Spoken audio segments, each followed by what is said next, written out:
Hello everybody. आज प्यारे बच्चों हम लोग डिस्कस करेंगे national emergency, residential and financial emergency. तो आज हम लोग बातें करेंगे इमरजेंसी से रिलेटेड। तो आइए देखा जाए इमरजेंसी से रिलेटेड जो प्रोविजन है इस प्रकार से।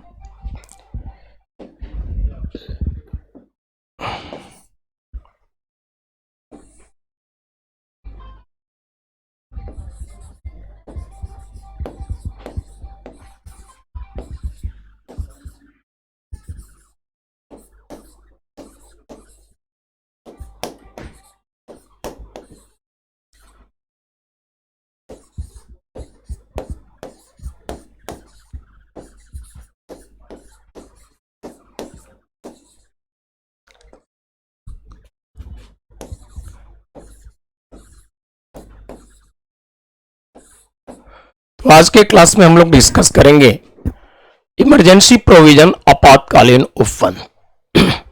दरअसल सामान्य रूप में देखें तो हमारे देश के संविधान की जो व्यवस्था है वो संघीय व्यवस्था है, फेडरल है, ये कहना उचित होगा सामान्य रूप से। यानी कॉन्स्टिट्यूशन की जो कंपोजिशन है, संरचना है, उस पर विचार करें तो ये संघात्मक दिखता है, फेडरल दिखता है। जैसे देखा जाए तो राज्यों को बहुत सारी शक्तियां प्राप्त हैं स्टेट लिस्ट के मामले में, और इसी प्रकार से देखा जाए तो अन्य मामलों में भी एक्सिक्यूटिव, लेजिस्लेटिव, अनेक मामलों में उनको शक्ति है। अपनी एक्सिक्यूटिव पावर, कार्यपालिका शक्तियों का प्रयोग भी अपने अधिकार क्षेत्र में स्वतंत्र होकर प्रयोग करते हैं स्टेट गवर्नमेंट, राज्य की सरकारें। और स्टेट लिस्ट के सब्जेक्ट से रिलेटेड लॉ मेकिंग के पावर, राय सूची के विषयों से संबंधित विधि निर्माण की शक्तियां भी स्वतंत्र रूप से सामान्य परिस्थितियों में राज्य की सरकारें काम करती हैं, विधि निर्माण, लॉ मेकिंग के काम। तो सामान्य परिस्थिति में देखें तो हमारे कॉन्स्टिट्यूशन का जो कंपोजिशन है, जो हमारे संविधान की संरचना है, वो सामान्यतः कैसी है? संघात्मक है, फेडरल है। ठीक है, लेकिन अब हम बातें करें तो असामान्य परिस्थिति में कुछ विशेष परिस्थितियां हैं जिन परिस्थितियों में ऐसी नहीं होती हैं। कुछ ऐसी परिस्थितियां हैं जो आपके संविधान में यूनिटरी व्यवस्था दिया है, एकात्मक व्यवस्था की तरफ टर्न हो जाता है, मुड़ जाता है। और यह देखा जाए कि ऐसा कॉन्स्टिट्यूशनल असेंबली के मेंबर ने क्यों दिया। कॉन्स्टिट्यूशनल असेंबली के मेंबर ने इस मुद्दे पर विचार किया कि लंबे समय तक हम लोग गुलाम थे, और गुलामी के बाद जो आजादी मिला और भारत की संविधान सभा ने जो संविधान का निर्माण किया, उन्होंने कुछ इस तरह की व्यवस्था पर चिंतन किया, कुछ इस तरह की व्यवस्था पर चिंतन किया जिससे हमारी व्यवस्था यूनिटरी हो सके, एकात्मक हो सके, और सेंटर को काफी शक्तियां हो। ऐसा व्यवस्था देने का उनका इंटेंशन क्या था, उनका एम क्या था, उनका उद्देश्य क्या था, अब इस पर विचार कर लें। तो इस तरह की व्यवस्था देने का उनका उद्देश्य था भारत की संप्रभुता, सॉवरेनिटी ऑफ इंडिया, और यूनिटी, भारत की एकता यानी यूनिटी ऑफ इंडिया, और इंटेग्रिटी ऑफ इंडिया, भारत की अखंडता। इतना ही नहीं, संविधान की सुरक्षा यानी सिक्योरिटी ऑफ कॉन्स्टिट्यूशन, इन विषय पर इन्होंने चिंता किया। और इन्होंने सोचा कि sovereignty of India, unity of India and integrity of India and security of Indian constitution की उन्हें चिंता हुई। इनकी सुरक्षा के लिए इन बातों को ध्यान में रखते हुए, यानी सॉवरेनिटी ऑफ इंडिया, भारत की संप्रभुता, यूनिटी ऑफ इंडिया, भारत की एकता, और इंटीग्रिटी ऑफ इंडिया, भारत की अखंडता, and security of Indian constitution, भारतीय संविधान की सुरक्षा को ध्यान में रखते हुए ये व्यवस्थाएं दिए गए यूनिटरी होने का, एकात्मक होने का। तो जब कभी भी ऐसे सिचुएशन आते हैं कि भारत की एकता, अखंडता, संप्रभुता और संविधान की सुरक्षा खतरे में पड़ने के चांसेस हैं, ऐसी परिस्थिति में इनका प्रोटेक्शन, संरक्षण हो सके, ये व्यवस्था दिया गया यूनिटरी होने का, एकात्मक होने का। इमरजेंसी इन्हीं उद्देश्यों से व्यवस्था किया गया। तो इमरजेंसी की जो व्यवस्था है इन्हीं उद्देश्यों से, इसलिए आपके संविधान के विषय में कहा जाता है कि भारत का संविधान कंप्लीटली फेडरल नहीं, क्यों? कारण है कंपोजिशन संरचना से देखा जाए तो यह कैसा है? संघात्मक है, जबकि भावना से एकात्मक है। और क्यों? इस पर विचार करें तो संरचना जो दिया गया है सामान्य परिस्थितियों में वो संघीय है, राज्यों को स्वतंत्र रूप से काम करने का अवसर है। लेजिस्लेटिव मामलों में, विधायी मामलों में एंड एक्सिक्यूटिव कार्यकारी मामलों में तो अनेक तरह से ये व्यवस्थाएं। इतना ही नहीं, फाइनेंशियल डिस्ट्रीब्यूशन के मामलों में भी जो रिलेशन मेंटेन किए गए हैं, बाकायदे राज्य की बातें, फाइनेंशियल उनके अधिकार, उनके डिस्ट्रीब्यूशन की बात की गई है, केंद्र की भी, ये सभी कुछ उनके अधिकार सेपरेशन की बात की है।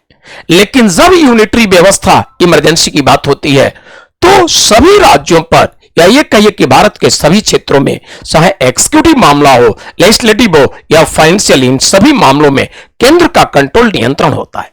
तो ये यूनिटरी व्यवस्था होता है। और यूनिटरी व्यवस्था, एकात्मक व्यवस्था होने का उद्देश्य जो इमरजेंसी लाकर किया गया, इसका उद्देश्य मैंने अभी बताया, इन्हीं उद्देश्यों के कारण। और इसीलिए भारत की व्यवस्था को कंप्लीट फेडरल नहीं कहा गया है, भारत की व्यवस्था को इसीलिए कहा गया है, कैसा व्यवस्था? इसको कहा गया है क्वासी फेडरल। तो इसको इसीलिए नाम दिया गया है क्वासी फेडरल, यानी अर्ध परिसंघी। तो भारतीय संविधान की व्यवस्था को इन्हीं कारणों से कंप्लीट फेडरल नहीं कहा गया है, क्वासी फेडरल कहा गया है।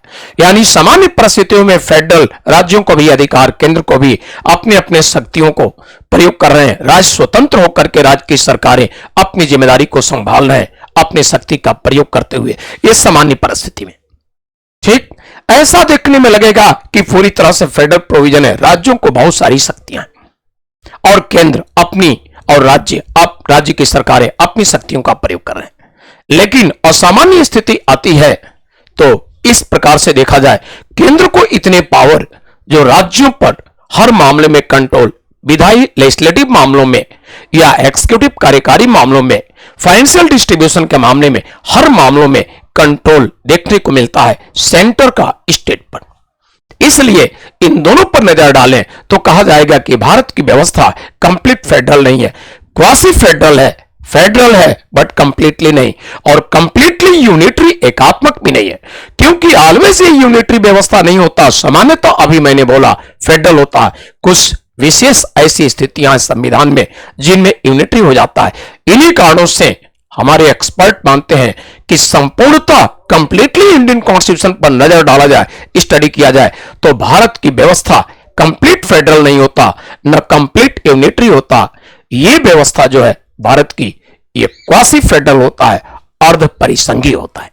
ठीक है, तो इस तरह की व्यवस्थाएं। आइए अब हम इमरजेंसी क्यों किया गया व्यवस्था, इन परिस्थितियों में कौन कौन परिस्थितियां और क्यों किया गया, संविधान सभा के सदस्यों ने, कॉन्स्टिट्यूशनल असेंबली के मेंबर इस तरह के प्रोविजन कॉन्स्टिट्यूशन में क्यों किए, उद्देश्य क्या था ऐसा करने का, इंटेंशन क्या था, आप समझ गए। अब हम लोग बातें करेंगे इमरजेंसी प्रोविजन में, बातें करेंगे कितने टाइप्स के इमरजेंसी की व्यवस्था दी गई। तो आइए देखते हैं इसमें इमरजेंसी प्रोविजन में।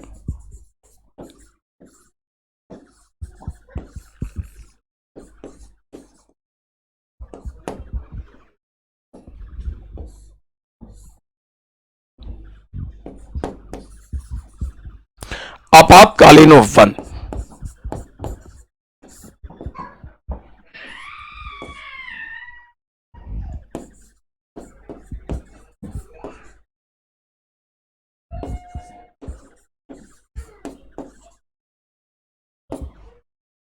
और इमरजेंसी प्रोविजन, आपातकालीन उपवन की बातें करें तो ये 3 टाइप्स के इमरजेंसी के प्रोविजन मिलते हैं।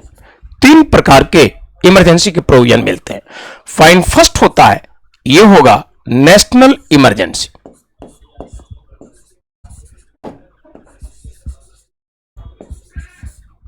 National emergency,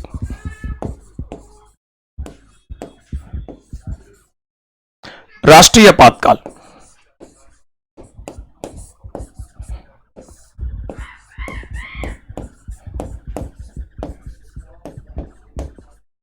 national emergency. और इनके लिए कॉन्स्टिट्यूशन में व्यवस्था किया गया है, आर्टिकल है आर्टिकल 352, अनुच्छेद 352 में यह व्यवस्था है नेशनल इमरजेंसी।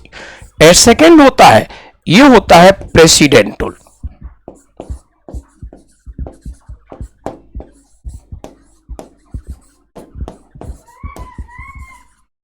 राष्ट्रपति शासन।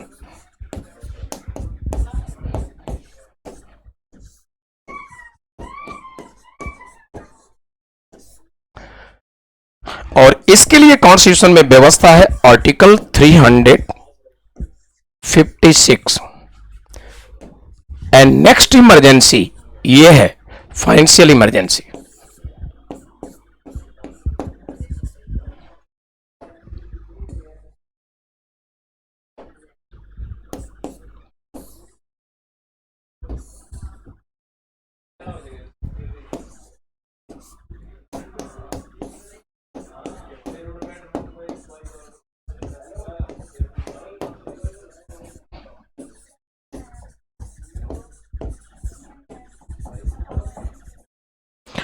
वित्तीय आपातकाल।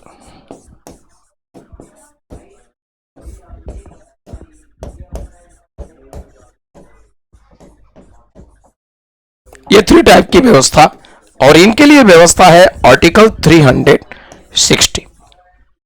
तो इस प्रकार से इंडियन कॉन्स्टिट्यूशन के पार्ट 18 भारतीय संविधान के भाग 3 में 3 टाइप्स की इमरजेंसी की व्यवस्था है।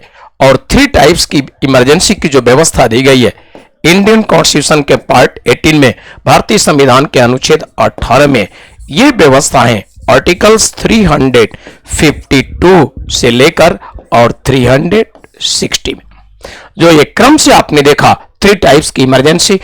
आर्टिकल 352 में नेशनल इमरजेंसी, राष्ट्रीय आपातकाल, और आर्टिकल 356 में अनुच्छेद 356 में यह है प्रेसिडेंट रूल, राष्ट्रपति शासन। और अनुच्छेद 360 में व्यवस्था दिया गया है वित्तीय आपातकाल, फाइनेंशियल इमरजेंसी। ये 3 टाइप्स के इमरजेंसी की व्यवस्था इंडियन कॉन्स्टिट्यूशन में दी गई। तो प्यारे बच्चों, हम लोग डिस्कस करेंगे एक क्रम से, सभी तीनों इमरजेंसी का एक क्रम से डिस्कस करेंगे, क्रमवार बातें करेंगे। आइए सबसे पहले बातें करते हैं फर्स्ट इमरजेंसी, और ये इमरजेंसी है नेशनल इमरजेंसी, राष्ट्रीय आपातकाल। सबसे पहले इनकी बातें करते हैं। तो फर्स्ट इमरजेंसी, और ये फर्स्ट इमरजेंसी है नेशनल इमरजेंसी।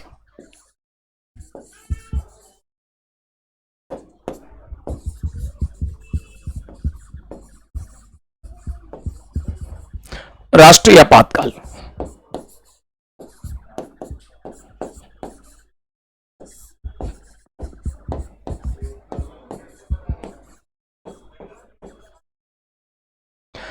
नेशनल इमरजेंसी, राष्ट्रीय आपातकाल। और नेशनल इमरजेंसी, राष्ट्रीय आपातकाल की व्यवस्था जो अभी मैंने बताया अंडर आर्टिकल 352 है, अनुच्छेद 352 में।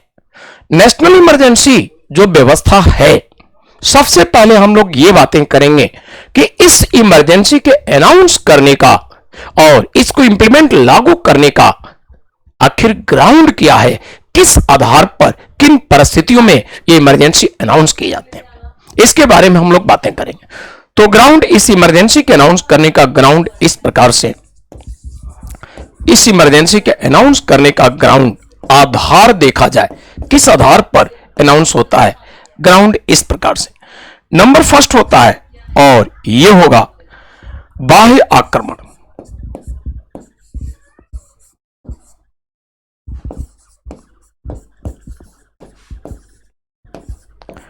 बाह्य आक्रमण, एक्सटर्नल एग्रेशन।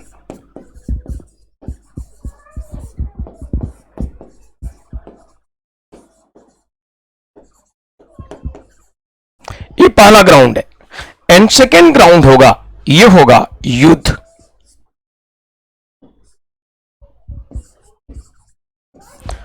वार। थर्ड ग्राउंड, और ये होगा सशस्त्र विद्रोह।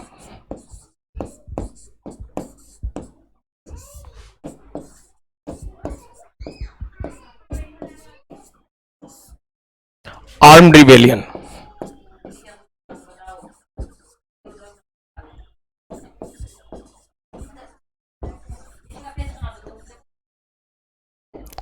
आर्म्ड रिबेलियन, सशस्त्र विद्रोह।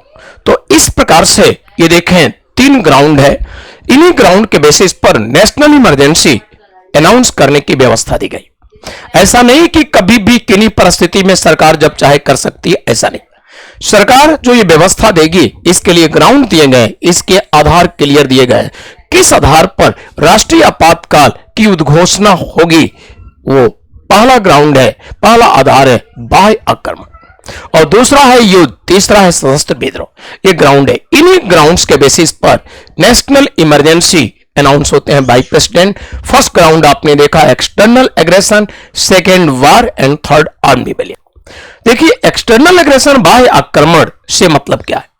कभी भी इंडिया गवर्नमेंट को डाउट होता है, कभी भी प्रेसिडेंट इंडिया गवर्नमेंट को डाउट होता है कि एक्सटर्नली अटैक होने वाले हैं, यानी किसी कंट्री के द्वारा भारत पर आक्रमण होने के आशंका है, डाउट है, संदेह है, आशंका है कि दुश्मन हमारा कोई भी पड़ोसी अटैक करेगा। ठीक, वार हो नहीं रहा है, संदेह है, आशंका है, डाउट है कि दुश्मन आक्रमण करने वाला है, अटैक करने वाला है। इस बेसिस पर नेशनल इमरजेंसी जो अनाउंस होगा उसका ग्राउंड कहेंगे एक्सटर्नल एग्रेशन बाय आक्रमण। वार हो नहीं रहा है, युद्ध हो नहीं रहा है, डाउट है, आशंका के बेसिस पर हो रहा है। और युद्ध जो है ये क्या है, यहां डाउट नहीं है। माना कि दुश्मन जिससे लड़ाई चल रही है 48 आवर्स चला गया लड़ाई होते हुए, 2 दिन बीत गया, 48 घंटे, लगभग 50-55 घंटे हो गया, फिर भारत सरकार ने निर्णय लिया ये नेशनल इमरजेंसी अनाउंस कराने के लिए। तो इसका ग्राउंड हम लोग एक्सटर्नल एग्रेशन बाह्य आक्रमण नहीं मानेंगे, यहां डाउट नहीं है, क्लियर है। मैंने अभी बताया कि 48 घंटे से ज्यादा समय हो गए लड़ाई चल रहा है, 2 दिन से लड़ाई चल रहा है, तो इसका ग्राउंड माना जाएगा युद्ध, वार, क्योंकि संदेह नहीं है लड़ाई चल रही है, भारत की सेना जवाब दे रही। तीसरा ग्राउंड ये आर्म्ड रिबेलियन, सशस्त्र विद्रोह। तो तीसरा ग्राउंड जो है आर्म्ड रिबेलियन, सशस्त्र विद्रोह, इसमें व्यवस्था क्या है, जब कभी भी भारत के ही लोग आर्म हथियार के साथ, शस्त्र के साथ विद्रोह किया, यानी विद्रोह नियत्ता नहीं हो, विदाउट आर्म नहीं हो, हथियार रहित नहीं हो, हथियार सहित हो विद्रोह, तो भारत, ये समाज में भारत के ही लोग हथियार सहित विद आर्म अगर विद्रोह किए हैं तो इस बेसिस पर भी भारत सरकार क्या करेगी, नेशनल इमरजेंसी ला सकती है। लेकिन ध्यान दीजिए ओरिजिनली कॉन्स्टिट्यूशन में सशस्त्र विद्रोह, arm rebellion, national emergency announce करने का ग्राउंड नहीं था। ओरिजिनली कॉन्स्टिट्यूशन में क्या था, ओरिजिनली कॉन्स्टिट्यूशन में ग्राउंड था आंतरिक अशांति।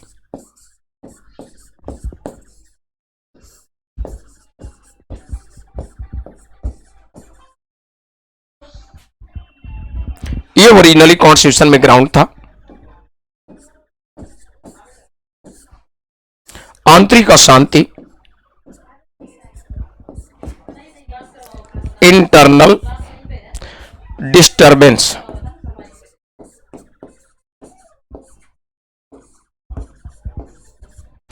और ये ओरिजिनल कॉन्स्टिट्यूशन में।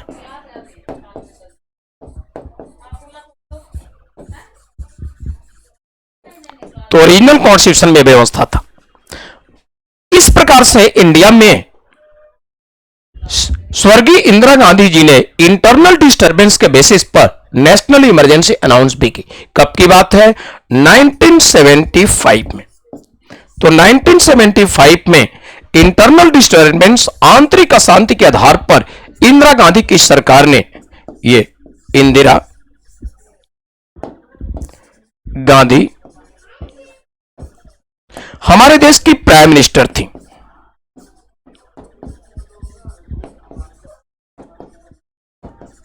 तो प्राइम मिनिस्टर इंदिरा जी के शासनकाल की बात है, उन्होंने 1975 में इंटरनल डिस्टर्बेंस के आधार पर नेशनल इमरजेंसी लाई, और इस प्रकार से हमारे देश में खूब जितना संभव हो सका उस समय की शासन सरकार ने भारतीय लोगों पर अत्याचार किया, खूब अत्याचार हुए। और इस तरह से जो अत्याचार हुए आप सभी जानते होंगे। इंडिया वर्ल्ड का सबसे बड़ा democratic country, largest democratic country of world अगर पूछा गया तो आपका जवाब होगा इंडिया। दुनिया का सबसे बड़ा लोकतांत्रिक देश भारत है और सबसे बड़ा लोकतांत्रिक देश में आंतरिक अशांति, इंटरनल डिस्टर्बेंस के बेसिस पर इमरजेंसी लगाया जाए तो कोई भी सरकार होगी उसको तो अच्छा बहाना मिलेगा। कभी जब मूड में आया ऐसा करने का तो इतने बड़े भारत क्षेत्र में इतनी बड़ी पॉपुलेशन, इतने सारे राज्य, कहीं भी उसको बहाना मिलेगा। भारत के इस क्षेत्र में इंटरनली डिस्टर्बेंस है, आंतरिक रूप से अशांति है और इस आधार पर आराम से इमरजेंसी लगा सकती है। इसलिए ये लोकतांत्रिक व्यवस्था के खिलाफ माना गया, यानी ये माना गया कि लोकतंत्र इस व्यवस्था से खतरे में। एक लोकतांत्रिक देश में और इंटरनल डिस्टर्बेंस के बेसिस पर इमरजेंसी हो यह उचित नहीं। तो भारत में गैर कांग्रेसी जो भी लीडर थे यानी अदर पॉलिटिकल पार्टी, उन सब ने माना यह बहुत ही गलत है। सबसे बड़े लोकतांत्रिक देश में और लोकतंत्र खतरे में हो, यानी कोई भी सरकार फ्यूचर में भी आंतरिक रूप से अशांति मानकर और लगा सकता है नेशनल इमरजेंसी। माना इन्होंने जो इसके विरोध में थे, इन्होंने माना कि एक छोटा सा फैमिली, एक छोटा सा परिवार है, ऑलवेज पीस, हमेशा शांति एक छोटे से परिवार में संभव नहीं है। जिस परिवार में 5-6 लोग रहते हैं वहां भी ऑलवेज पीस हो, हमेशा शांति हो, ऐसा संभव नहीं। वहां भी चांसेस है 5-6 लोगों में भी भाई भाई में टकराव हो जाते हैं, पिता पुत्र में टकराव हो गए, मां बेटी में टकराव हो गए। अशांति तो वहां भी होता है। जो एक परिवार की बात की जाए, ऑर्गेनाइजेशन, संगठन की बात किया जाए तो सबसे स्मॉल ऑर्गेनाइजेशन, सबसे छोटे संगठन का उदाहरण होगा एक फैमिली, एक परिवार। और वहां भी अशांति के फुल चांसेज है, इंटरनल डिस्टर्बेंस। तो एक छोटे से परिवार में हमेशा शांति संभव नहीं है। इंडिया नामक फैमिली, भारत नामक परिवार जहां करोड़ों पब्लिक रहती है, वहां कहां संभव है इंटरनली ऑलवेज पीस हो, यानी आंतरिक रूप से हमेशा शांति हो। एक देश में जहां करोड़ों पब्लिक रहती है यह संभव नहीं है। तो नॉन कांग्रेस जो लीडर थे, गैर कांग्रेसी जो नेता थे अनेक पॉलिटिकल पार्टी के, उनके ये विचार थे ये गलत हुआ है, नहीं होना चाहिए। और इसी के बाद जब गैर कांग्रेसी सरकार आई, फर्स्ट गैर कांग्रेसी सरकार, नॉन कांग्रेस गवर्नमेंट, उस कांग्रेस के पीएम थे मोरारजी देसाई और पार्टी का नाम था जनता पार्टी। छोटी छोटी पॉलिटिकल पार्टी, छोटे छोटे राजनीतिक दलों को मिलकर एक राजनीतिक दल तैयार हुआ। उस राजनीतिक दल, उस पॉलिटिकल पार्टी का नाम था जनता पार्टी। इस प्रकार से जब इसकी सरकार हुई, 1977 की बात है, तो सरकार ने इन्हीं तर्कों के साथ जो मैंने तर्क बताया कि एक छोटे से परिवार में ऑलवेज पीस नहीं संभव है, छोटे से फैमिली में हमेशा शांति नहीं संभव है, अशांति वहां भी हो सकता है। तो भारत जैसे विशाल देश में, सबसे बड़े लोकतांत्रिक देश में मात्र अशांति के बहाने मनमाना सरकार जब चाहे बहाना बना सकती है। इतने बड़े भारत क्षेत्र में कहीं थोड़ा मोड़ा अशांति होगा और इसी अशांति के आधार पर पूरे देश में इमरजेंसी लगाकर अत्याचार हो, इस तरह से ये उचित नहीं है भारतीय लोकतंत्र के लिए या किसी भी लोकतंत्र के लिए। इसी बेसिस पर मोरारजी देसाई सरकार ने कॉन्स्टिट्यूशन में एक अमेंडमेंट किया और मोरारजी देसाई सरकार ने कॉन्स्टिट्यूशन में अमेंडमेंट किया था। यह अमेंडमेंट था 44th अमेंडमेंट एक्ट।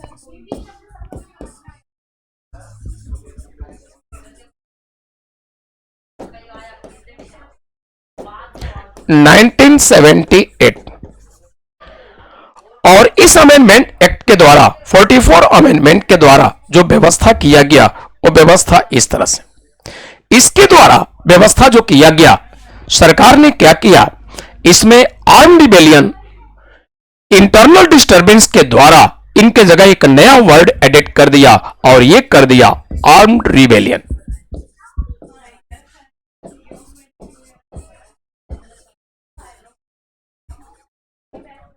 सशस्त्र विद्रोह।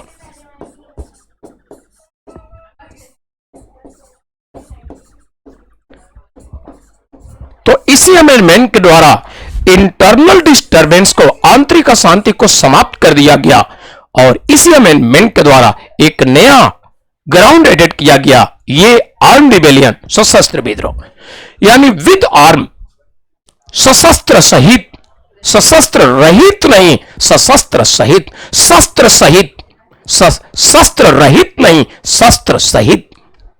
इसी को कहा गया आर्म रिवेलियन, यानी विथ आर्म। ठीक है, सशस्त्र हथियार के साथ, शस्त्र के साथ विद्रोह होता है तो विदाउट, यानी हथियार रहित, शस्त्र रहित नहीं, शस्त्र के सहित अगर विद्रोह होता है तो माना जाएगा ये ग्राउंड है। और ये ग्राउंड इसी अमेंडमेंट से 44 से व्यवस्था किया गया। तो कमीशन अगर आपसे पूछता है इनमें से कौन सा ग्राउंड नेशनल इमरजेंसी अनाउंस करने का जो ओरिजिनली कॉन्स्टिट्यूशन में नहीं था बट प्रेजेंटली है, वर्तमान में है, आपका जवाब यही है, आर्म रिबेलियन, सशस्त्र विद्रोह। कौन सा ग्राउंड जो ओरिजिनली कॉन्स्टिट्यूशन में नेशनल इमरजेंसी अनाउंस करने का ग्राउंड था बट प्रेजेंट टाइम नहीं है, आपका जवाब इंटरनल डिस्टर्बेंस। किस अमेंडमेंट से ग्राउंड खत्म किया गया, रिमूव किया गया, समाप्त किया गया, डिलीट किया गया, आपका जवाब 44 अमेंडमेंट, मोरारजी देसाई शासनकाल इन 1978। कब यह न्यू ग्राउंड किस अमेंडमेंट से एडेड हुआ, ये सभी के जवाब है। तो इस प्रकार से ये हम लोग बातें किए, ग्राउंड किस बेसिस पर नेशनल इमरजेंसी अनाउंस होते हैं, ग्राउंड क्या है। अब हम लोग बातें करेंगे कि नेशनल इमरजेंसी जो अनाउंस होते हैं ये तो रहा ग्राउंड, प्रोसीजर क्या है नेशनल इमरजेंसी अनाउंस करने का, इस पर हम लोग बातें करते हैं। प्रक्रिया क्या है इसकी उद्घोषणा करने का, ये अनाउंस करने का। तो प्रोसीजर, प्रक्रिया पर हम बातें करेंगे। आइए देखते हैं इसकी प्रोसीजर, इसकी प्रक्रिया क्या है। तो अब हम लोग बातें करेंगे राष्ट्रीय आपातकाल अनाउंसमेंट की प्रक्रिया।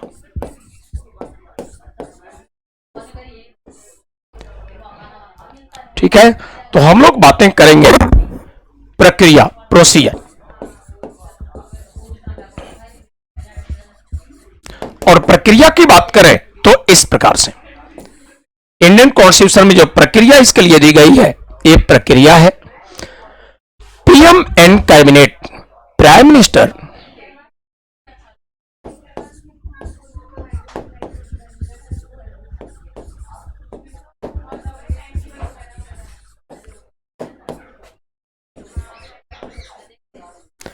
एंड कैबिनेट, प्रधानमंत्री और मंत्रिमंडल, ये प्रधानमंत्री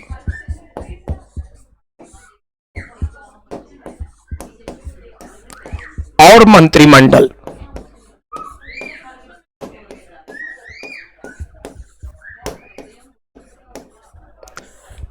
पीएम एंड कैबिनेट, प्रधानमंत्री और मंत्रिमंडल मिलकर अनाउंस करेंगे। तो ये मिल करके किस तरह से अनाउंस प्रेसिडेंट करेंगे, किस तरह से ये रिकमेंड करेंगे। तो ये मिलकर रिकमेंड करेंगे। रिकमेंड यानी हिंदी में बोला जाएगा अनुशंसा या सिफारिश।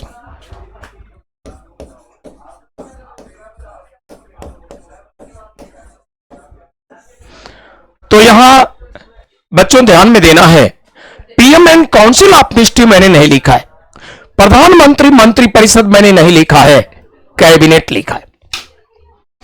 Prime minister and council of ministry होता तो काउंसिल ऑफ मिनिस्ट्री का मीनिंग होता है all types of minister included under this, सभी प्रकार के मंत्री मंत्रिपरिषद में शामिल होते हैं, इसमें शामिल होते हैं। अगर मंत्रिपरिषद शब्द का उल्लेख किया गया, काउंसिल ऑफ मिनिस्ट्री शब्द वर्ड अगर यूज किया गया, तो इसका मतलब है कि ऑल टाइप्स ऑफ मिनिस्टर्स के द्वारा रिकमेंडेशन है। बट ऐसा है नहीं, यहां पर है PM and cabinet. Council of ministry में कैबिनेट मिनिस्टर, प्राइम मिनिस्टर भी शामिल है, prime minister and all cabinet minister and state minister independent charge, state minister and deputy minister, all 4 types ministers included in council of ministry. सभी चारों प्रकार के मंत्री शामिल होते हैं। मंत्री परिषद शब्द अगर प्रयोग किया तो इसका मतलब होगा, लेकिन इंडियन कॉन्स्टिट्यूशन में काउंसिल ऑफ मिनिस्ट्री वर्ड नहीं यूज किया गया है नेशनल इमरजेंसी अनाउंस करने के मामले में। क्या वर्ड यूज है? कैबिनेट, मंत्रिमंडल।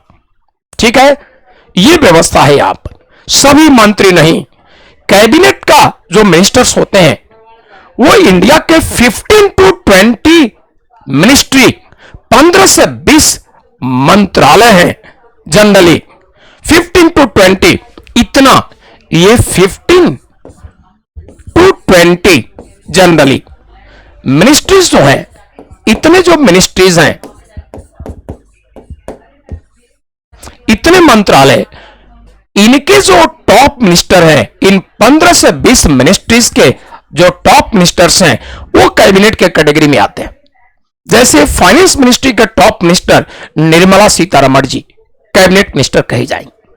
फॉरेन मिनिस्ट्री के top minister S Jaishankar ji cabinet minister. But उसी फॉरेन मिनिस्टर के जो स्टेट मिनिस्टर हैं वो कैबिनेट में काउंट नहीं होंगे, मंत्रिमंडल में उनकी गिनती नहीं होगी, काउंसिल ऑफ मिनिस्ट्री की बात होगी तो उसमें आएंगे। इसी प्रकार से देखा जाए होम मिनिस्ट्री के शिखर के मंत्री, टॉप मिनिस्टर, एपेक्स के मिनिस्टर अमित शाह जी, ये कैसे मिनिस्टर है? Cabinet minister. इसी प्रकार से डिफेंस मिनिस्ट्री के टॉप मिनिस्टर, सबसे शिखर के मंत्री राजनाथ सिंह, कैसे मिनिस्टर कहे जाएंगे? Cabinet minister.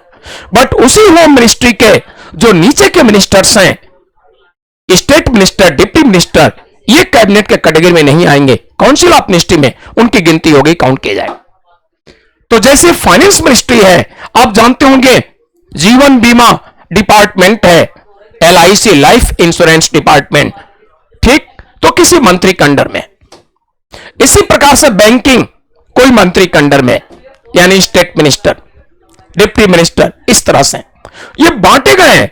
लेकिन उस मिनिस्ट्री का टॉप मिनिस्टर कौन है? आज निर्मला सीतारमण जी। उनके नीचे के जो हैं, कोई बैंकिंग के अंडर में, किसी के अंडर में LIC है, कोई मतलब बजट, तो ये नीचे के मिनिस्टर्स हैं। डिपार्टमेंट फाइनेंस मिनिस्ट्री के ही डिपार्टमेंट हैं जो इंश्योरेंस, बीमा, बैंकिंग एटसेट्रा डिवाइड किए गए हैं। बट उस मिनिस्ट्री का ऑल इन ऑल, उस फाइनेंस मिनिस्ट्री का सर्वे सर्वा, फाइनेंस मिनिस्ट्री का जो कैबिनेट मिनिस्टर होगा वो होगा, टॉप मिनिस्टर होगा वो होगा, और वो कौन है? निर्मला सीतारमण जी। आप समझ गए होंगे। तो टॉप मिनिस्टर जो है 15 से 20 जनरली, हालांकि बहुत सारी सरकारों में 20 से ज्यादा मंत्रालय के टॉप मिनिस्टर भी काउंट किए जाते हैं। अब समझ गए। तो PM एंड कैबिनेट यानी टॉप मिनिस्टर होंगे जो रिकमेंड करेंगे, सिफारिश करेंगे, और किसको रिकमेंड करेंगे? ये रिकमेंड करेंगे प्रेसिडेंट को। तो प्राइम मिनिस्टर एंड कैबिनेट मिलकर के रिकमेंड करेंगे भारत के राष्ट्रपति को। प्रेसिडेंट राष्ट्रपति को यह सिफारिश कर दिए, रिकमेंड कर दिए, और राष्ट्रपति को जो सिफारिश कर दिए, रिकमेंड कर दिए, तो आफ्टर दिस, इतना होने के बाद अब राष्ट्रपति ये अनाउंस करेगा, यानी घोषणा करेगा। तो राष्ट्रपति ने घोषणा किया या उद्घोषणा किए, और ये जो घोषणा कर दिए, उद्घोषणा किए, तो आफ्टर अनाउंसमेंट, इनके घोषणा के पश्चात नेशनल इमरजेंसी होगा। घोषणा के पश्चात कितने दिन? तो ये होगा 1 मंथ, 1 महीने होगा। विद इन 1 मंथ ये पास होना चाहिए, 1 महीने के अंतर्गत ये पास होना चाहिए। कितने बहुमत से? विशेष बहुमत से पास होना चाहिए, और सेपरेट फ्रॉम बोथ हाउसेज, 1 महीने से पहले ये पास होना चाहिए। 1 महीने यानी अनाउंस किया राष्ट्रपति ने, उसके बाद जो पहला बैठक होगा, पहले बैठक से बस 1 महीने तक होगा। तो 1 महीने के अंदर आफ्टर अनाउंसमेंट ये पास हो जाना चाहिए। 1 महीने के अंतर्गत अगर ये नहीं पास हुआ तो 1 महीने के आखिरी दिन नेशनल इमरजेंसी क्या होगा? ऑटोमेटिकली समाप्त हो जाएगा। तो ये पास सेपरेट होना चाहिए फ्रॉम बोथ हाउसेज। तो ये होगा passed by special majority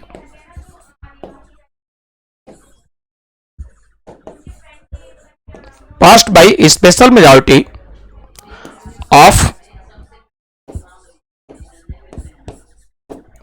both houses of the parliament.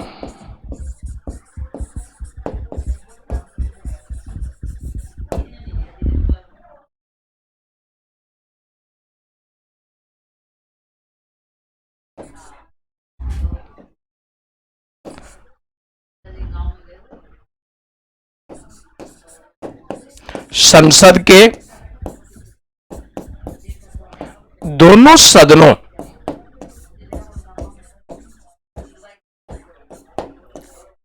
के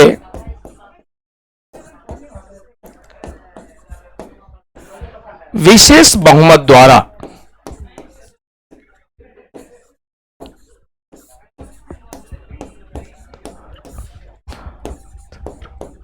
पारित कराना होगा। तो पार्लियामेंट के बोथ हाउसेस से यह पास कराना होगा, और पास कराने के लिए किस मेजॉरिटी से? स्पेशल मेजॉरिटी, विशेष बहुमत से पास कराना होगा। विशेष बहुमत का मतलब आप सभी जानते होंगे, हाउस के टोटल स्ट्रेंथ का हाफ प्लस वन, यानी सदन के कुल सदस्यों की संख्या का आधा प्लस वन कम से कम, और प्रेजेंट मेंबर का 2/3, ये दोनों रिक्वायरमेंट फुलफिल होगा, उसी को कहते हैं स्पेशल मेजॉरिटी, विशेष बहुमत। ये बहुत बड़ी मेजॉरिटी है, और सेपरेट ये पास होना चाहिए राज्यसभा लोकसभा दोनों से अलग अलग। माना कि एक हाउस से पास हो गया, दूसरे हाउस से मेजॉरिटी बहुमत नहीं मिला, तो कहानी खत्म हो गई। ठीक है, और इस प्रकार से पास हो गया तो एक महीने के बाद अब ये नेशनल इमरजेंसी होगा। कितने समय के लिए? ये हो गया 6 महीने के लिए, ये 6 मंथ के लिए हो गया। फिर 6 मंथ के बाद गवर्नमेंट इसको बढ़ाना चाहती है, तो 6 महीने के अंदर कभी भी पास करना होगा, और 6 महीने के अंदर कभी भी पास करना होगा। किस बहुमत से? यही बहुमत से फिर पास करना होगा स्पेशल मेजॉरिटी, फिर पास करना होगा सेपरेट स्पेशल मेजॉरिटी। तो वही मेजॉरिटी यानी विशेष बहुमत से फिर पास करना होगा, फिर वही, और 6 महीने के अंतर्गत कभी भी इस बहुमत से पास हो गया तो अगले 6 महीने के लिए हो गया। फिर ये इमरजेंसी हो गया नेक्स्ट 6 मंथ, अगले 6 महीने के लिए। 6 महीना करके नेशनल इमरजेंसी बढ़ाई जा सकती है। मैक्सिमम कितनी बढ़ाई सकती है? तो आपका जवाब होगा मैक्सिमम बढ़ाई जा सकती है। कितना? आपका जवाब होगा इनडिफिनिट, यानी अनिश्चित काल।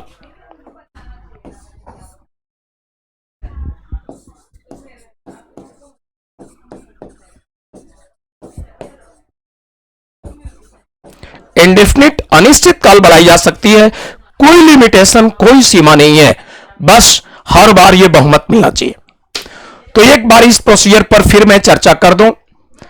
पीएम एंड कैबिनेट के द्वारा रिकमेंडेशन होगा, प्रधानमंत्री मंत्रिमंडल के द्वारा, और इस प्रकार से यह रिकमेंडेशन रिटन होगा किसको? राष्ट्रपति को। जब राष्ट्रपति को रिकमेंडेशन कर दिया पीएम एंड कैबिनेट ने, तो राष्ट्रपति अब अनाउंस करेंगे नेशनल इमरजेंसी।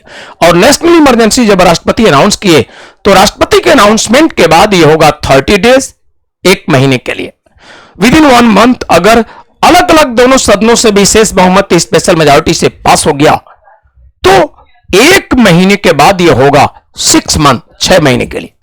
सरकार फिर बढ़ाना चाहती है, तो विद इन 6 मंथ, 6 महीने के अंदर कभी भी इसी बहुमत से विशेष बहुमत से पास कर दिया दोनों सदनों से अलग अलग, तो फिर अगले 6 महीने, 6 महीना करके नेशनल इमरजेंसी कितनी बढ़ाई जा सकती है? आपका जवाब अधिकतम कितना? इनडिफिनिट समय, अनिश्चित काल, कोई लिमिटेशन नहीं है। बट हर बार ये बहुमत, ये मेजॉरिटी प्राप्त होना चाहिए, तभी आगे एक्सटेंड होगा, बढ़ेगा, अदरवाइज नहीं।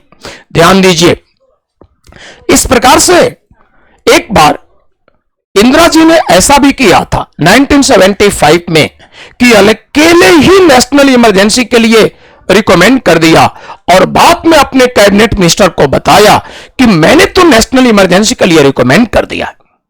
सोचिए, वर्ल्ड का सबसे बड़ा डेमोक्रेटिक कंट्री इंडिया, और नेशनल इमरजेंसी का रिकमेंडेशन, और मिनिस्टर्स को, कैबिनेट मिनिस्टर्स को पता नहीं, पीएम अकेले ही ऐसा कर दिया। सोचिए, इस तरह से घटना जब आपके देश में हुआ, तो राजनीतिक दलों में यह हलचल की बात हो गई और बड़े सोच विचार का विषय बना। इसी प्रकार से जब गैर कांग्रेसी सरकार आई, तो गैर कांग्रेसी सरकार, नॉन कांग्रेस गवर्नमेंट ने सोचा कि फ्यूचर में ऐसा ना हो सके, इंडिया एक डेमोक्रेटिक कंट्री है, अकेला पीएम रिकमेंडेशन न करे। इसलिए 44 अमेंडमेंट से यह वर्ड इसमें ऐड कर दिया गया, PM and cabinet, only PM नहीं। तो ये वर्ड एडिट किया गया पीएम एंड कैबिनेट, इसी अमेंडमेंट 44 अमेंडमेंट 1978। और इस प्रकार से इस अमेंडमेंट के द्वारा जो व्यवस्था दिया गया, तब से ये बाउंडेड हो गया, अकेला पीएम रिकमेंड नहीं कर सकता, पीएम एंड कैबिनेट रिकमेंड करेगा, अकेला पीएम नहीं। तो इस तरह से इस व्यवस्था को भी डेमोक्रेटिक लोकतांत्रिक बनाने का प्रयास यह किया गया कि अकेला अकेला एक व्यक्ति, एक पदाधिकारी पीएम नहीं, एंड कैबिनेट मंत्रिमंडल भी शामिल होंगे। और लिखित एक और बात बता दूं, 44 अमेंडमेंट से पहले यह जो व्यवस्था था कुछ भिन्न था। 44 अमेंडमेंट से पहले व्यवस्था था कि रिकमेंडेशन हो गया, प्रेसिडेंट अनाउंस कर दिए तो नेशनल इमरजेंसी पास होगा, इसके लिए स्पेशल मेजॉरिटी नहीं था। इसके लिए क्या व्यवस्था था? इसके लिए व्यवस्था था कि सिंपल मेजॉरिटी से पास हो गया, पार्लियामेंट के दोनों हाउसेस से। साधारण बहुमत, सिंपल मेजॉरिटी समझिए, साधारण बहुमत सिंपल मेजॉरिटी कहते हैं पार्लियामेंट के किसी हाउस में प्रेजेंट मेंबर का ½ + 1, संसद के किसी भी सदन में उस दिन को उपस्थित सदस्यों का ½ + 1 कम से कम इतनी बहुमत प्राप्त हो गया तो उसको कहेंगे सिंपल मेजॉरिटी, साधारण बहुमत। क्लियर? तो नेशनल इमरजेंसी को पास करना बहुत इजी था 44 अमेंडमेंट से पहले। 44वें संशोधन से पहले बहुत इजी, आसान था, क्योंकि सिंपल मेजॉरिटी आपके कॉन्स्टिट्यूशन में सबसे छोटी मेजॉरिटी है, सबसे छोटा बहुमत है साधारण बहुमत। इतनी छोटी बहुमत से पास हो गया, प्रेजेंट मेंबर्स का ½ + 1 एटलीस्ट, इतने से पास हो गया, एक हाउस से दूसरे हाउस में गया, पास हो गया, और सिंपल मेजॉरिटी से पास हो गया। तो ये इमरजेंसी बार बार पास नहीं करना था। बिफोर 44 अमेंडमेंट क्या था? एक बार पास हो गया सिंपल मेजॉरिटी से तो हो गया इंडेफिनिट टाइम। तो ये देखिएगा एक मेजर चेंजिंग आया 44 अमेंडमेंट। तो ये जो 44 अमेंडमेंट हुआ, 44th अमेंडमेंट एक्ट 78 की बात है। इस अमेंडमेंट से पहले जो था वो किस बहुमत से था?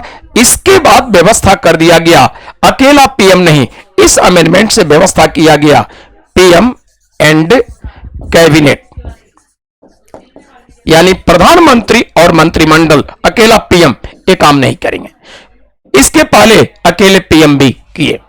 अब देखिए इस अमेंडमेंट से व्यवस्था किया गया वो ये समझिए, पहले ये व्यवस्था था इस अमेंडमेंट से पहले कि रिकमेंडेशन जब होगा प्रेसिडेंट अनाउंस करेंगे, तो प्रेसिडेंट के अनाउंसमेंट के आफ्टर होगा ये इमरजेंसी कितने समय? 2 मंथ्स, 2 महीने होगा। लेकिन इन अमेंडमेंट से क्या किया गया कि 2 महीने नहीं होगा, ओनली 1 मंथ। इस अमेंडमेंट से कर दिया गया 1 महीने होगा आफ्टर अनाउंसमेंट ऑफ प्रेसिडेंट। तो ये 1 मंथ होगा national emergency after announcement of president. राष्ट्रपति के राष्ट्रीय आपातकाल के उद्घोषणा के बाद राष्ट्रीय आपातकाल होगा 1 महीने। ये किस अमेंडमेंट से किया गया? 44 अमेंडमेंट। इसके पहले कितना था? 2 महीने। ये भी इजी था, इतना लंबा समय जो आसानी से बहुमत जुटाया जा सके। पहली बात तो मेजॉरिटी को कलेक्ट करना है, इसको इकट्ठा जुटाना, इतना साधारण सिंपल मेजॉरिटी, साधारण बहुमत, और उसके लिए भी समय लॉन्ग 2 मंथ्स। इसको कम कर दिया गया ओनली 1 मंथ। और आगे चलिए, अब क्या? अब यह व्यवस्था किया गया इसी अमेंडमेंट से कि स्पेशल मेजॉरिटी से यह पास होगा, by special majority, by special majority, विशेष बहुमत। और इसके पहले क्या था? इसके पहले 44 से पहले था सिंपल मेजॉरिटी, यह था सिंपल मेजॉरिटी, साधारण बहुमत। तो साधारण बहुमत के जगह अब कर दिया गया विशेष बहुमत। तो यह कर दिया गया अलग अलग दोनों सदनों से चाहिए विशेष बहुमत, यानी नेशनल इमरजेंसी को अनाउंस करना और उसको पास करना टफ कर दिया गया, कठिन, मुश्किल कर दिया गया। ठीक, लोकतांत्रिक व्यवस्था को महत्व दिया गया, यानी किसी विशेष परिस्थिति में ही ऐसा हो, इतना आसानी से एक सामान्य बात जैसे नहीं कि जब मूड में आया कर दें, ऐसा नहीं। तो इसलिए इसको टफ किया गया कि अकेला पीएम नहीं, अत्याचारपूर्ण नहीं, पीएम एंड कैबिनेट। ठीक, और इसी प्रकार से after announcement of president 2 months नहीं 1 मंथ, कम समय, इतने समय में पास होगा तो रहेगा, अगर नहीं पास हुआ तो 1 महीने का आखिरी दिन, कहानी खत्म हो गई। और इसके बाद क्या होगा, बहुमत भी इसके पहले साधारण बहुमत उपस्थित सदस्यों का कम से कम आधा +1 मिल गया, पास हो गया। लेकिन इस अमेंडमेंट से इसको क्या किया गया, बाई स्पेशल मेजॉरिटी। आगे समझिए, इसके बाद व्यवस्था जो किया गया वो ये इस अमेंडमेंट के द्वारा आगे व्यवस्था किया गया। पहले यह व्यवस्था था कि इमरजेंसी को समाप्त करना है तो स्पेशल मेजॉरिटी चाहिए। तो इमरजेंसी के रिवोकेशन के लिए, यानी राष्ट्रीय आपातकाल के उद्घोषणा के समाप्ति के लिए, revocation of proclamation of national emergency, तो ये रिवोकेशन के लिए, revocation of proclamation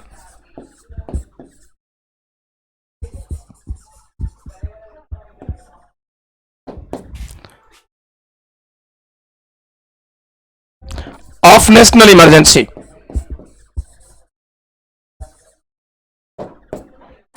of national emergency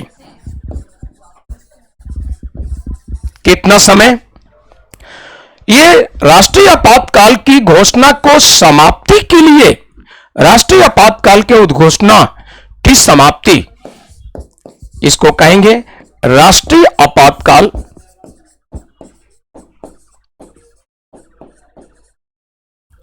की उद्घोषणा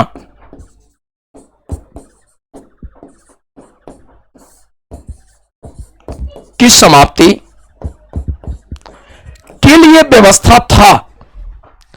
और वो इस संशोधन से पहले व्यवस्था था, क्या व्यवस्था था, व्यवस्था था बाई स्पेशल मेजॉरिटी, यानी 44 अमेंडमेंट से पहले नेशनल इमरजेंसी को समाप्त करना रिवोकेशन के लिए बहुत बड़ी majority, tough majority, special majority था।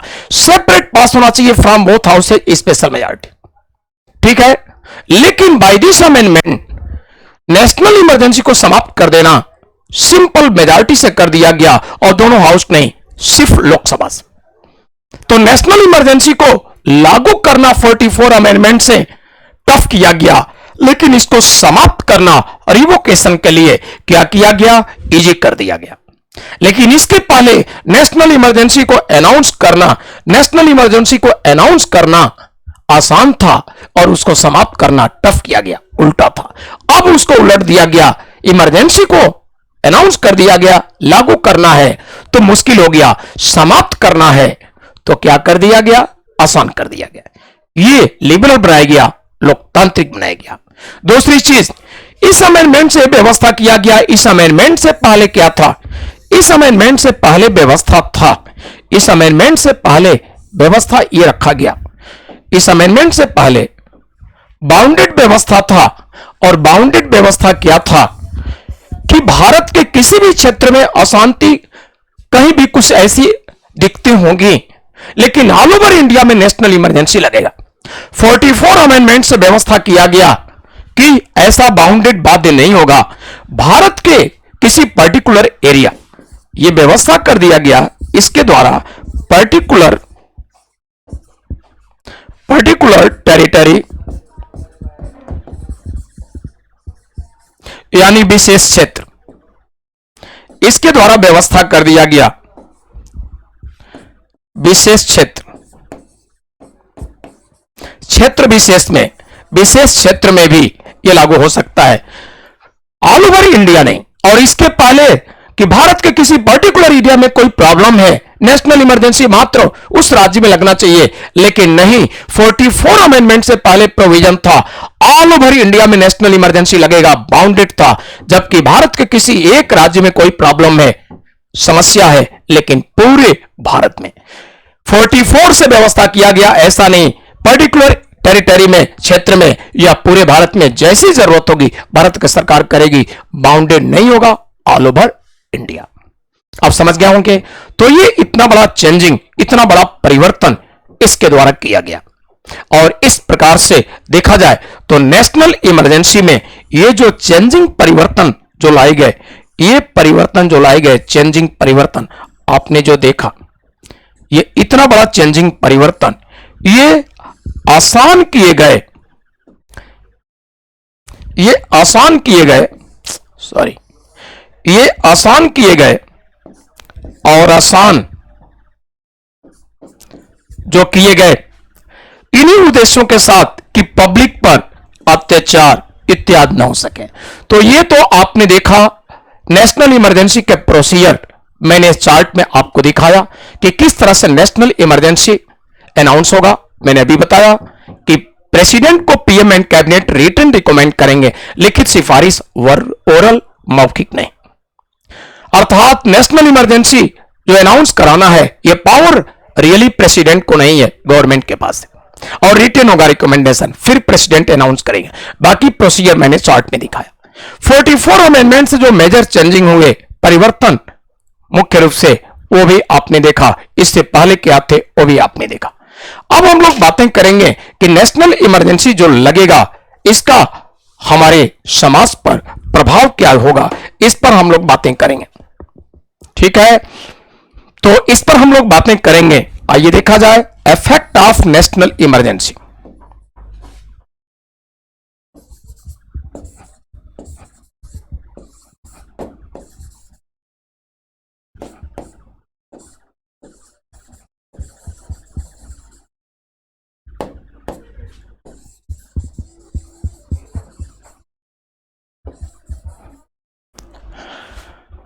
राष्ट्रीय आपातकाल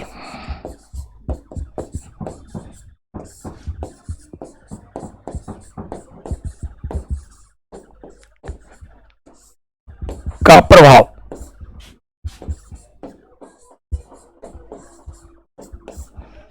तो सबसे पहले हम लोग बातें करेंगे राष्ट्रीय आपातकाल का प्रभाव। ठीक है, क्या होता है? तो नंबर फर्स्ट प्रभाव, एक्सटेंशन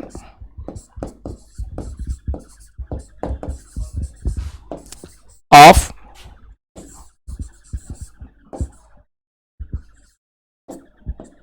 सेंटर्स एक्सिक्यूटिव पावर।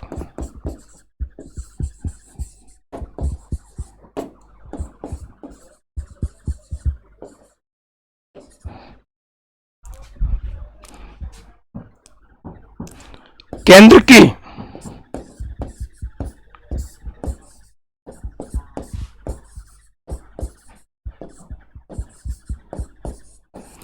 कार्यकारी शक्तियों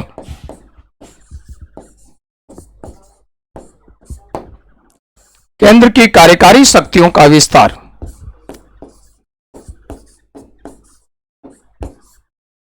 इसको हम लोग देखते हैं। Extension of centres executive powers, केंद्र की कार्यकारी शक्तियों का विस्तार, इस पर हम लोग बातें करें। देखिए, केंद्र की कार्यकारी शक्तियों के विस्तार की हम लोग बातें करें तो जब नेशनल इमरजेंसी के पहले का हालात देखा जाए, राष्ट्रीय आपात के पहले के हालात, तो मैंने अभी कुछ देर पहले बताया कि राज्यों के जो अपने अधिकार संविधान में दिए गए हैं, वो स्वतंत्र होकर अपनी कार्यकारी शक्तियों का प्रयोग करता है। लेकिन जब नेशनल इमरजेंसी लग चुका होता है तो राज्य की कार्यकारी शक्तियों पर अधिकार केंद्र का हो जाता है। इतना एक्सटेंशन, इतना विस्तार हो जाता है कि केंद्र जैसे चाहेगा, अगर ऑल ओवर इंडिया में नेशनल इमरजेंसी लगा है तो पूरे भारत में किसी भी राज्य में, पूरे भारत के सभी राज्यों में राज्यों की सरकारें कार्यकारी शक्तियों का विस्तार जो हो गया राज्यों की सरकारों पर, किसी एक राज्य में है तो पर्टिकुलर स्टेट में सेंटर के एक्सिक्यूटिव पावर का एक्सटेंशन, केंद्र के कार्यकारी शक्तियों का जो विस्तार होगा उस राज्य में होगा, और राज्य की सरकार अपने अनुसार अपने एक्सिक्यूटिव पावर कार्यकारी शक्तियां यूज नहीं करेगा। केंद्र जो चाहेगा उसके अनुसार, यानी केंद्र अपने अनुसार उस राज्य में अपने कार्यकारी शक्तियों का प्रयोग करेगा। राज्य की कार्यकारी शक्तियां क्या हो गई? सस्पेंड, निलंबित हो गई। तो राज्य अपने कार्यकारी शक्तियां सीमित, लिमिटेड, बस वहीं तक सिमट गई, कुछ नहीं करेंगे। अब केंद्र जो चाहेगा उसके अनुसार राज्य में शासन व्यवस्था होगा। तो स्टेट में जो शासन की बात है, गवर्नेंस रूल की जो बात है, वो सेंटर जो चाहेगा उसके अनुसार होगा, केंद्र अपने अनुसार ये सारा काम करेगा। ठीक है, तो इस प्रकार से देखा जाए, ये पहला आपने इफेक्ट देखा, पहला प्रभाव आपको दिख रहा है। और इस प्रकार से देखा जाए तो नेक्स्ट होता है, और नेक्स्ट लेजिस्लेटिव मामलों में, तो लेजिस्लेटिव मामलों में देखा जाए तो इस प्रकार से लेजिस्लेटिव मामले में देखें तो इस तरह से सेकेंड होगा parliament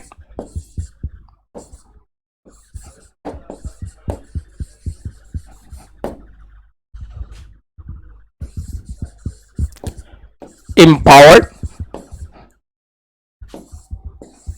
to legislate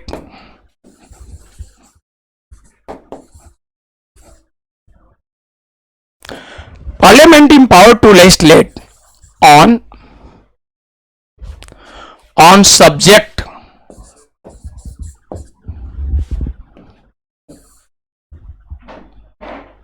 on subject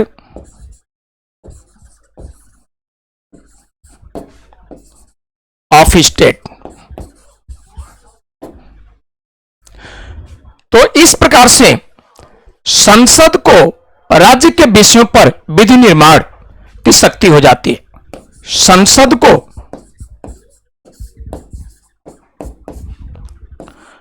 राज्य के विषयों पर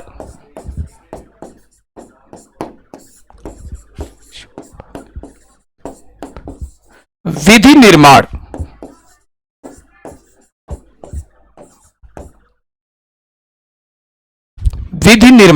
की शक्ति। तो इस प्रकार से संसद को यह शक्ति आती है जब नेशनल इमरजेंसी होगा। सामान्य मामलों में देखा जाए, आप सभी जानते होंगे, सामान्य मामलों में ये स्टेट लिस्ट के जो विषय हैं, सामान्य मामलों में स्टेट लिस्ट यानी राज्य सूची के जो विषय हैं, इन पर लॉ मेकिंग का पावर किनको होता है? State government.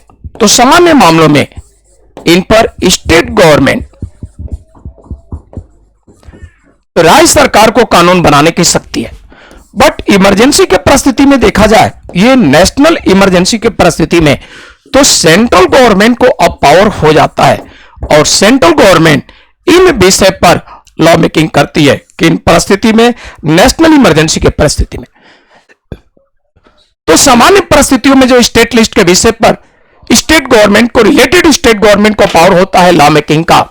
सामान्य परिस्थितियों में जब नेशनल इमरजेंसी लग गया तो उस राज्य में स्टेट के विषय पर लॉ मेकिंग का पावर स्टेट गवर्नमेंट को समाप्त हो गई।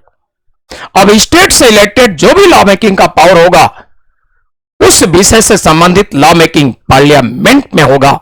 स्टेट लिस्ट के विषय पर स्टेट के लेजिस्लेटिव असेंबली, स्टेट के स्टेट लेजिस्लेचर में नहीं होगा। ठीक।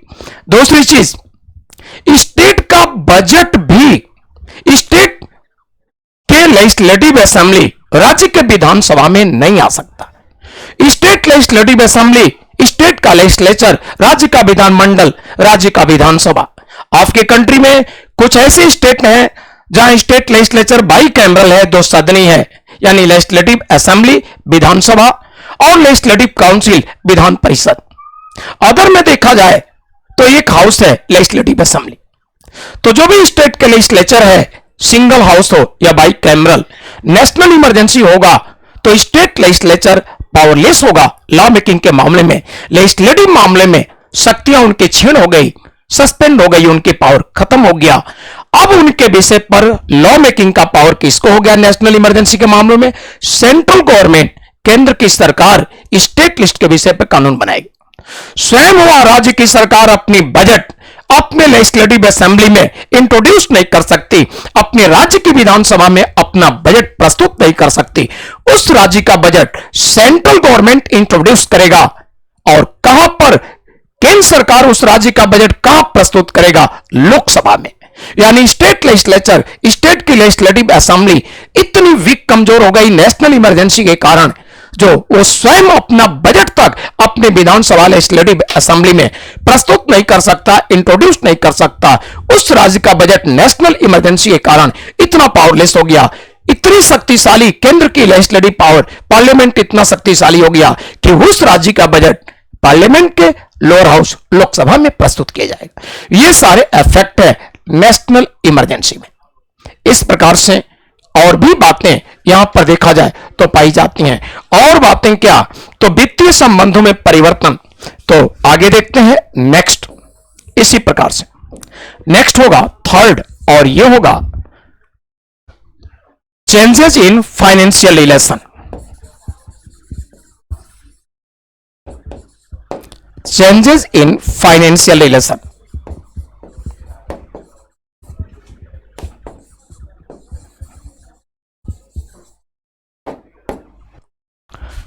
वित्तीय संबंधों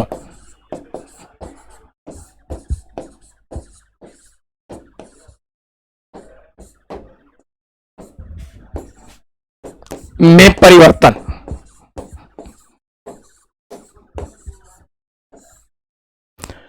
इस प्रकार से देखें तो सामान्य परिस्थिति में आप जैसा कि जानते होंगे एक फाइनेंस कमीशन होता है अंडर आर्टिकल 280।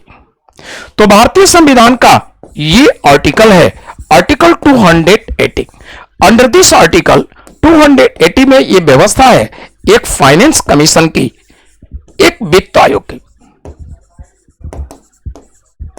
फाइनेंस कमीशन वित्त आयोग की व्यवस्था है और यह वित्त आयोग फाइनेंशियल डिस्ट्रीब्यूशन से संबंधित रिपोर्ट देता है, कितना राज्य को कितना, कैसे, एटसेट्रा। और इस प्रकार से टैक्सेशन के मामले में डिस्ट्रीब्यूशन मेंटेन किया गया है। कुछ ऐसे टैक्सेस भी हैं जो केंद्र सरकार जिम्मेदारी देगा, कलेक्ट करेगा स्टेट, और डिस्ट्रीब्यूशन वितरण दोनों में होगा। एक प्रॉपर वे में डिस्ट्रीब्यूशन की बात की है।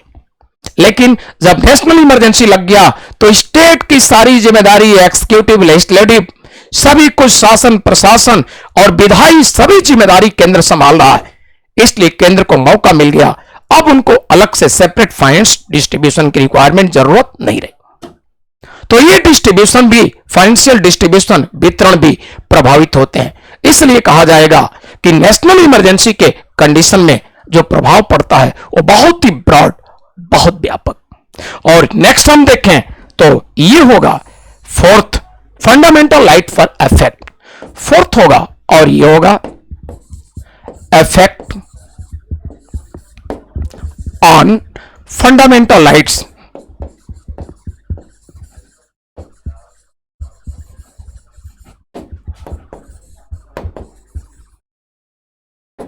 मूल अधिकारों पर प्रभाव।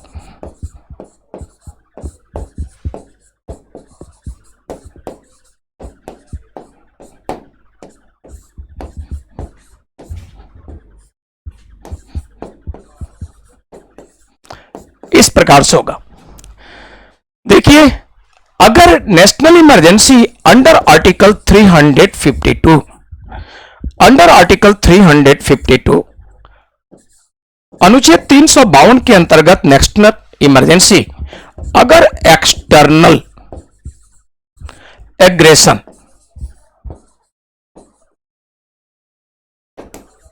बाह्य आक्रमण के आधार पर लगा या वार, युद्ध के आधार पर, इन दोनों में से किसी आधार पर, बाह्य आक्रमण या युद्ध के आधार, दोनों में से किसी भी बेसिस पर, तो इंडियन कॉन्स्टिट्यूशन में व्यवस्था है कि जब नेशनल इमरजेंसी अनाउंस होगा इसके बेसिस पर या इसके बेसिस पर, तो नेशनल इमरजेंसी अनाउंस होते ही आर्टिकल 358 इंप्लीमेंट होगा, अनुच्छेद 352 लागू होगा। यह ध्यान रखिए, युद्ध के आधार पर नेशनल इमरजेंसी का अनाउंस होगा प्रेसिडेंट के द्वारा तो, या एक्सटर्नल एग्रेशन, बाह्य आक्रमण के आधार पर होगा तो, आर्म्ड रिबेलियन के बेसिस पर नहीं बोल रहा हूं, इन दोनों में से किसी भी बेसिस पर हुआ तो अनाउंस होते ही आर्टिकल 358 इंप्लीमेंट होगा, लागू होगा। और 358 का इफेक्ट क्या है, इसके द्वारा आर्टिकल 19 सस्पेंड हो जाएगा। तो ये 19 सस्पेंड हो गया, ये निलंबित हो गया।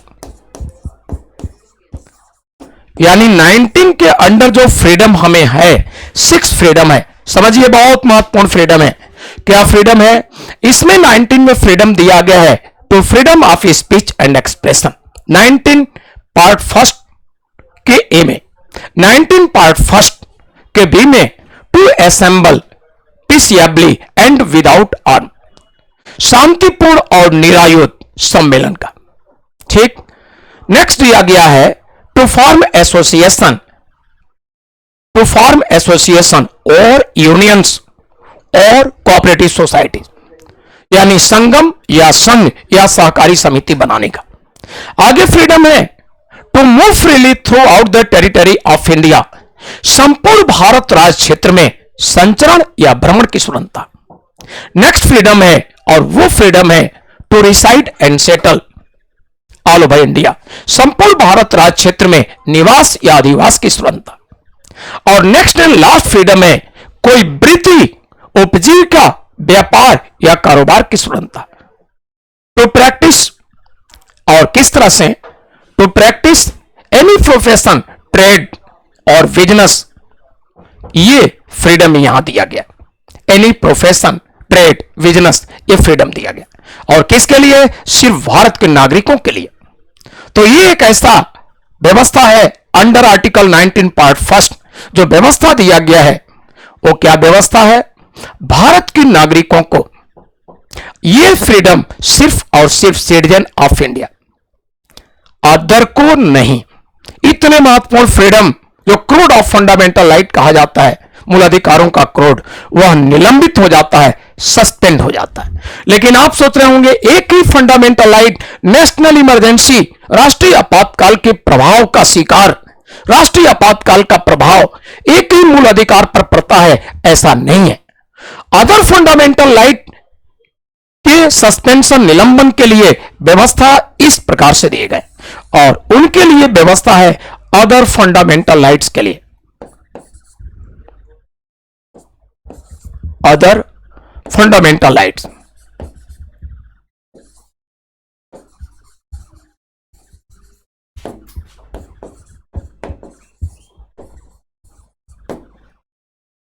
फॉर अदर फंडामेंटल राइट्स, अन्य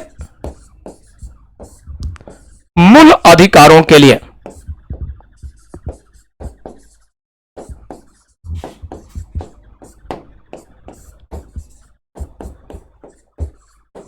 और अन्य मूल अधिकारों के लिए जो प्रोविजन है वो इस प्रकार से, इनके लिए व्यवस्था है इंडियन कॉन्स्टिट्यूशन का आर्टिकल 359।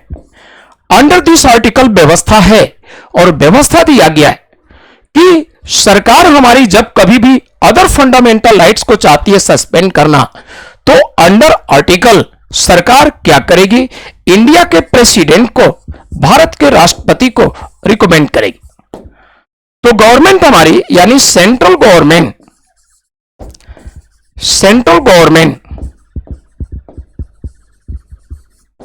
रिकमेंड करेगी। तो सेंट्रल गवर्नमेंट रिकमेंड कर दिया, यानी सिफारिश कर दिया, किनको? प्रेसिडेंट को। अब प्रेसिडेंट, सेंट्रल गवर्नमेंट अपने रिकमेंडेशन में जो जो फंडामेंटल राइट मेंशन किया है, उल्लेख किया है, बस राष्ट्रपति अनाउंस करेंगे, और अपने अनाउंसमेंट, अपने घोषणा में जो जो फंडामेंटल राइट्स का मेंशन करेंगे, उल्लेख करेंगे अनाउंसमेंट में, वो सारे फंडामेंटल राइट सस्पेंड हो जाएंगे। बिफोर 44 अमेंडमेंट, 44वें संशोधन से पहले कांग्रेस की सरकार सभी फंडामेंटल राइट सस्पेंड की थी। इसलिए इंदिरा जी के इमरजेंसी के पीरियड में लोकनायक जयप्रकाश जैसे फ्रीडम फाइटर भी पीट पीट के जेल में बंद किए गए थे। एक से एक नेता जेल में गए, जेल भी हमारे यहां कब मरने लगे, ये हालात रहे। मोरारजी देसाई सरकार जो 77 में आई, उसने 44 अमेंडमेंट, ये अमेंडमेंट 44th अमेंडमेंट से मोरारजी देसाई सरकार ने 1978 में इस अमेंडमेंट से व्यवस्था किया कि आर्टिकल 20, ये article 20 and 21 can not be suspended.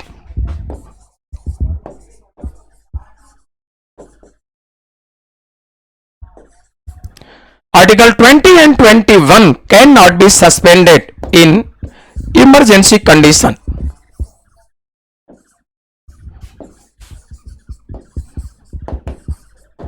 आप हिंदी में कहेंगे आपातकाल के परिस्थिति में अनुच्छेद 20 और अनुच्छेद 21 ये दो अनुच्छेद निलंबित नहीं होंगे। तो किसी भी परिस्थिति नेशनल इमरजेंसी के परिस्थिति में भी सभी फंडामेंटल राइट सस्पेंड नहीं, लेकिन ये प्रोटेक्शन संरक्षण आर्टिकल 2021 को मिला, ओरिजिनली कॉन्स्टिट्यूशन में नहीं था, इसी अमेंडमेंट से मिला, इसके पहले नहीं। तो आपसे पूछा जाएगा कि नेशनल इमरजेंसी के कंडीशन में कौन सा फंडामेंटल राइट्स है जो सुरक्षित होंगे, जो सस्पेंड निलंबित नहीं होंगे। इन्हीं दोनों में से कोई एक, अदर सभी के सस्पेंशन किए जा सकते हैं। तो किस अमेंडमेंट से इनको सेफ सुरक्षित किया गया, इसका भी जवाब। और ये आपने देखा, ये था इनके इफेक्ट। इसके बाद नेशनल इमरजेंसी किस प्रकार से ये समाप्त किए जाते हैं, इनकी बातें करेंगे।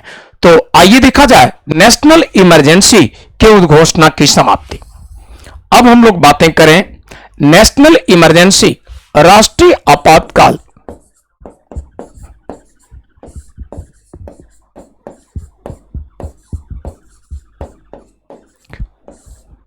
की उद्घोषणा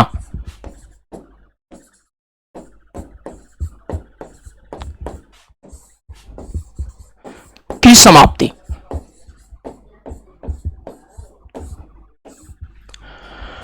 रिवोकेशन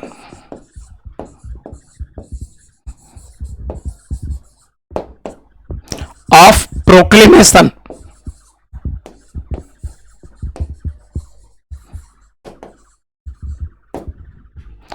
ऑफ नेशनल इमरजेंसी।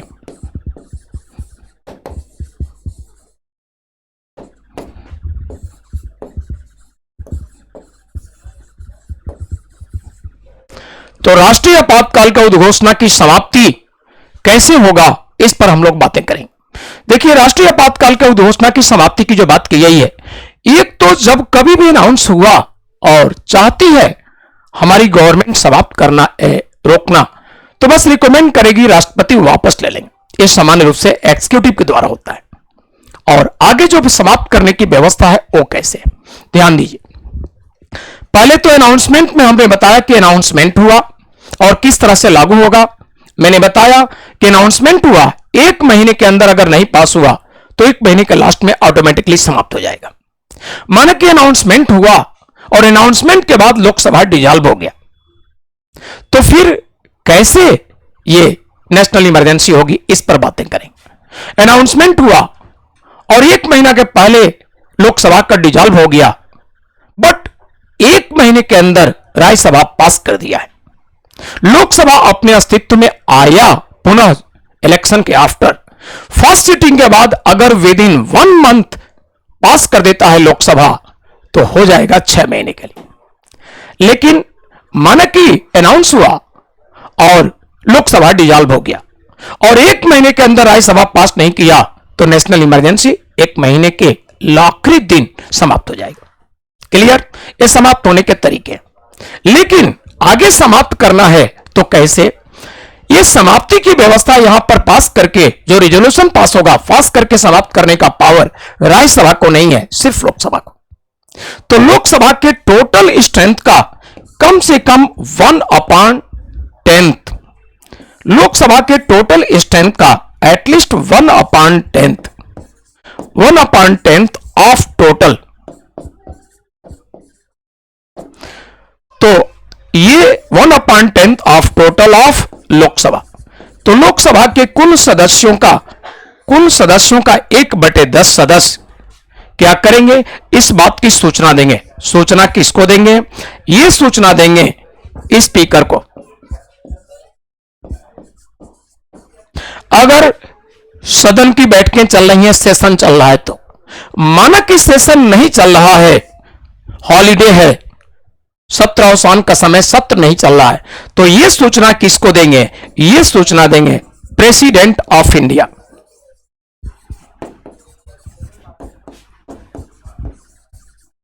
तो भारत के राष्ट्रपति को सूचना देंगे। फिर से समझिए, अगर संसद की सदनों का बैठक नहीं चल रहा है, सत्र नहीं चल रहा है, तो लोकसभा के कुल सदस्यों का 1/10 या इनसे ज्यादा इस बात की सूचना देंगे। किसको? राष्ट्रपति को। अगर सत्र चल रहा है तो लोकसभा के 1/10 या इनसे अधिक सदस्य स्पीकर को सूचना देंगे, अपने सदन के अध्यक्ष को। इस प्रकार से 14 दिन के अंदर, कितना दिन मैंने बताया? 14 डेज। स्पेशल सीटिंग, विशेष बैठक, ये स्पेशल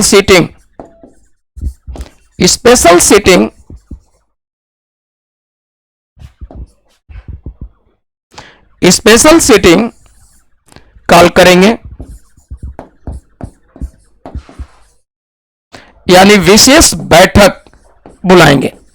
अगर राष्ट्रपति को दिया गया है सूचना सत्र नहीं चल रहा है तो राष्ट्रपति विशेष बैठक बुलाएंगे।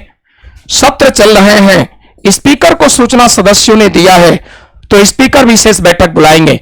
और इस विशेष बैठक में, इस स्पेशल सीटिंग विशेष बैठक में सिंपल मेजॉरिटी से अगर पास हो गया, ये सिंपल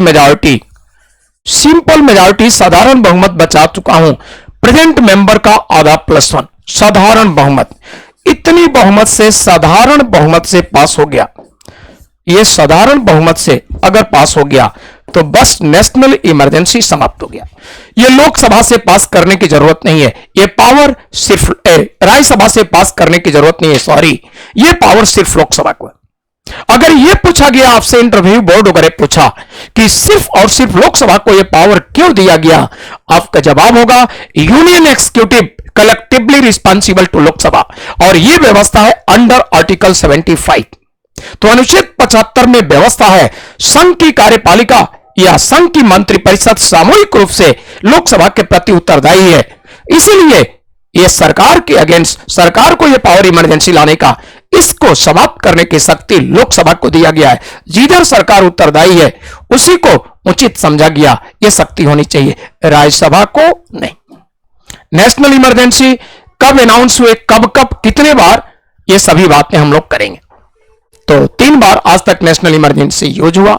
1962 में चाइना के अटैक करने पर, नेक्स्ट 1971 में पाकिस्तान के अटैक करने पर, और नेक्स्ट 1975 में इंटरनल डिस्टर्बेंस। नेशनल इमरजेंसी से संबंधित अभी और भी बहुत सारी बातें हैं जो कंपेयर करने को, ठीक, अदर इमरजेंसी 356, 360 ये सभी डिस्कस करेंगे। बट आज क्लास के टाइम हो गया, हम लोग यहीं तक। सभी क्वेश्चन नेशनल इमरजेंसी से संबंधित इजीली आसानी से कर सकते हैं, और बाइलिंगुअल दोनों लैंग्वेज के लोगों को समझने में कोई प्रॉब्लम भी नहीं हुआ होगा। तो प्यारे बच्चों, आज का क्लास यहीं तक। मैं आप सभी से इजाजत चाहूंगा, मैं अपने वाणी को विराम देना चाहूंगा। Thank you, bye.